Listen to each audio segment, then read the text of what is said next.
د حضرت ابوذر رضی الله تعالی عنه خپل خادم ته تنبیه کول.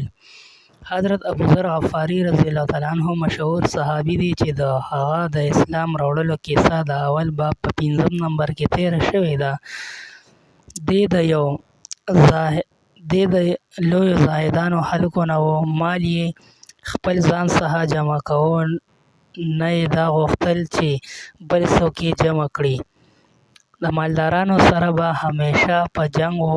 په دې وجه د حضرت عثمان رضی الله تعالی عنه په حکم رویزه کې اوسېدو چې په ځنګل کې یو معمولي غوندې آبادي وه. حضرت ابوذر رضی الله تعالی عنه سره اوښان وو او یو کمزوری ضعیف غوندې څرونکی و چې د هغې خبرګیري به یې کوله.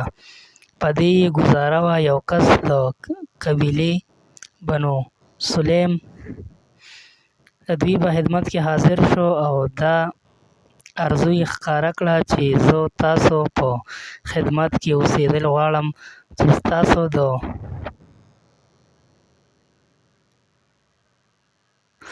تیوزاتو نه فایده حاصله کړم. زه به دې څرونکي مدد کوم او ستاسو د برکته به فایده هم حاصلوم.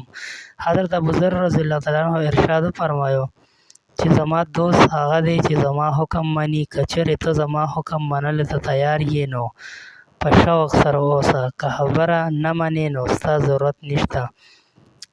سلیمي صاحب عرض وکړو چې په څه څیز کې تاسو خپل اطاعت غواړئ؟ ویې فرمایل چې کله زه د خپل مال نه د څه خرج کولو حکم وکړم نو ښه نه ښه مال دې خرج کړی شي. هغه وایي چې ما قبوله کړه او ورسره دېره شوم. اتفاقاً یوه ورځ دوی ته چا وویل چې اوبو باندې څه خلک اوسي، ضرورتمند دي، د خوراک محتاج دي. ما ته یې وفرمایل یو اوښ راوله. زه لاړم. ما ولیدل چې یو ډېر ښه، ډېر قیمتي، ډېر په کار راتلونکی او سورلۍ کې فرمانبرداره اوښ دی. ما د وعدې موافق د هغه د بوتلو اراده وکړه، خو خیال مې وکړو چې غریبانو باندې خوړل خو دي او دا اوښ ډېر زیات په کار راتلونکی دی. د حضرت او د هغه د متعلقینو د ضرورت دی. هغه مې پرېښودو. د هغه نه لږ د کمې درجې ښه اوښ چې د هغې اوښ نه علاوه باقي د نورو ټولو نه بهتر و واخیسته. خدمت کې حاضر شوم. ویې فرمایل چې تا خیانت وکړو. زه پوه شوم او واپس راغلم. هم هغه اوښ مې بوتلو. ورسره ناستو کسانو ته یې وفرمایل دوه سړي داسې شته چې د الله تعالی دپاره یو کار وکړي. دوه سړي راپاڅېدل، خپل ځان یې پیش کړو. ویې فرمایل دا ذبح کړئ او د ذبح کولو نه پس یې غوښه پرې کړئ. څومره کورونه چې اوبو باندې آباد هغه شمار کړئ. د ابوذر یعنې زما کور هم د هغې نه یو شمار کړئ او ټولو باندې برابر تقسیم کړئ. زما کور ته دې هم هغه هومره لاړه شي څومره چې په هغې کې هر یو کس ته ځي. هغوی هم داسې وکړل او تقسیم یې کړو. دې نه پس یې زه راوبللم. ویې فرمایل چې تا زما وصیت د ښه مال خرج کولو په کس سره پرېښود یا درنه هېر شوی و. که چېرې درنه هېر شوی و نو معذوره یې. ما عرض وکړو چې هېر شوی رانه نه و. ما په اول کې هم هغه اوښ اخیستلی و، خو ما ته خیال راغی چې دا ډېر په کار راتلونکی دی. تاسو ته اکثر د دې ضرورت وي، صرف د دې وجې نه مې پرېښودو. ویې فرمایل چې صرف زما د ضرورت دپاره دې پرېښودو؟ عرض مې وکړو چې صرف ستاسو د ضرورت دپاره مې پرېښودی و. ویې فرمایل چې د خپل ضرورت روز درته وښایم. زما د ضرورت روز هغه ده کومه روز چې زه د قبر په کنده کې یوازې واچولی شم. دغه روز زما د ضرورت او د حاجت ده. مال کې 3 حصېداران دي. یو تقدیر چې د مال په وړلو کې د هېڅ څیز انتظار نه کوي، ښه او بد هر قسمه وړي.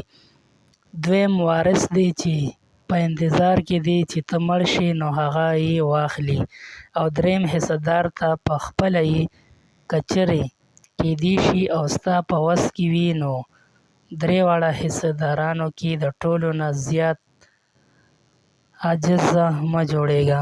د الله تعالی ارشاد دی: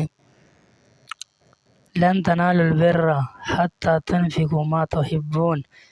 په دې وجه چې کوم مال ماته د ټولو نه زیات خوښ و هغه زه د خپل ځان دپاره مخکې ولېږم، په هغه زما دپاره جمع شي.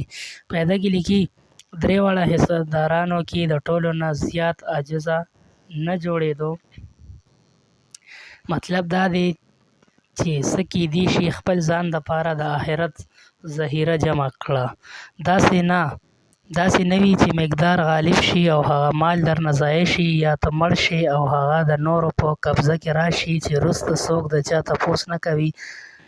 آل اولاد، ښځه، بچي ټول به لږې ډېرې ورځې وجاړي، بیا به چوپ شي. داسې خلک ډېر کم وي چې د مړي دپاره هم څه صدقه خیرات وکړي او هغه یاد کړي.